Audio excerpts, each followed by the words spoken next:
ഈ ഉരുളക്കിഴങ്ങ് കാണുമ്പോൾ പണ്ട് ഞാൻ ഉണ്ടാക്കി ഫ്ലോപ്പായി പോയൊരു പൊട്ടറ്റോ ഫ്രൈനെ കുറിച്ചിട്ടാണ് കേട്ടോ എനിക്ക് ഓർമ്മ വരിക. അന്ന് സാധനങ്ങൾ നശിപ്പിച്ചെന്ന് പറഞ്ഞ് എൻ്റെ അമ്മേൻ്റെ അടുത്തുനിന്ന് നല്ലോണം ചീത്ത കിട്ടും.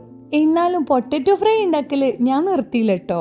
ഞാൻ ഉദ്ദേശിച്ച പൊട്ടറ്റോ ഫ്രൈ ആവുന്നത് വരെ വീണ്ടും ട്രൈ ചെയ്ത് അങ്ങനെ ഒരു ദിവസം സക്സസ് ആവും ചെയ്ത്. ഇപ്പോഴും അങ്ങനെയൊക്കെ തന്നെയാണ് കേട്ടോ.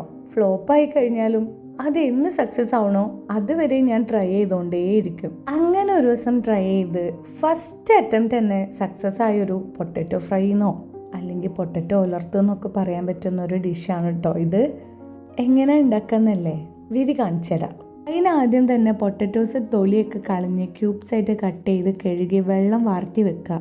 കൂടെ തന്നെ കുറച്ച് സവാളയും വെളുത്തുള്ളിയും നന്നായിട്ട് ചോപ്പ് ചെയ്തിട്ടും വെക്കുക. അപ്പോൾ ഒരു പാത്രം അടുപ്പിൽ വെച്ച് കത്തിച്ച് അതിലേക്ക് വെളിച്ചെണ്ണ ഒഴിച്ച് ചൂടായി വരുമ്പം വെളുത്തുള്ളി ആഡ് ചെയ്തിട്ട് നന്നായിട്ട് മൂപ്പിച്ചെടുക്കുക. വെളുത്തുള്ളി മൂത്ത് കഴിഞ്ഞാൽ അതിലേക്ക് നമ്മൾ വാർത്തി വെച്ച പൊട്ടറ്റോസൊക്കെ ഇട്ടിട്ട് നന്നായിട്ട് മിക്സ് ചെയ്തിട്ട് എടുക്കുക. പൊട്ടറ്റോസ് വേവിക്കാൻ വേണ്ടിയിട്ട് നമ്മൾ എക്സ്ട്രാ വെള്ളമൊന്നും ഒഴിക്കേണ്ട ആവശ്യമില്ല കേട്ടോ. പൊട്ടറ്റോയിൽ തന്നെ ചെറുതായിട്ട് വെള്ളം വരാൻ തുടങ്ങും. അപ്പോൾ അതിലേക്ക് ആവശ്യത്തിനുള്ള ഉപ്പും കൂടി ആഡ് ചെയ്തിട്ട് നന്നായിട്ട് മിക്സ് ചെയ്യുക. എന്നിട്ട് അടച്ചു വെച്ചിട്ട് ഒരു 5 മിനിറ്റ് കഴിഞ്ഞ് തുറന്ന് നോക്കുമ്പം പൊട്ടറ്റോസൊക്കെ ഹാഫ് കുക്കായിട്ടുണ്ടാവും കേട്ടോ. ഒന്നും കൂടി വഴറ്റി ആ വെള്ളമൊക്കെ ഒന്ന് ഡ്രൈ ആക്കി എടുത്ത് ചെറിയൊരു ഗോൾഡൻ കളറൊക്കെ ആകുമ്പോൾ ചോപ്പ് ചെയ്ത് വെച്ചിട്ടുള്ള സവാളയും കൂടി നമുക്ക് അതിലേക്ക് ആഡ് ചെയ്യാം കേട്ടോ. സവാള നന്നായിട്ട് വഴണ്ട് ജസ്റ്റ് ഒന്ന് കുക്കായി വന്നു കഴിഞ്ഞാൽ നമുക്കതിലേക്ക് പൗഡേഴ്സൊക്കെ ആഡ് ചെയ്യണം കേട്ടോ. ഞാനിവിടെ ഗരം മസാലയും ചിക്കൻ മസാലയും കാശ്മീരി മുളക് പൊടിയാണ് ആഡ് ചെയ്ത് കൊടുക്കുന്നത്. ആദ്യം അതിലേക്ക് ചിക്കൻ മസാലയും ഗരം മസാലയും കൂടി ഇട്ടിട്ട് പച്ചമണം മാറുന്നവരെ നന്നായിട്ട് വഴറ്റിയെടുക്കുക. അതിന് ശേഷം മുളക് പൊടി ആഡ് ചെയ്ത് കൊടുത്താൽ മതി.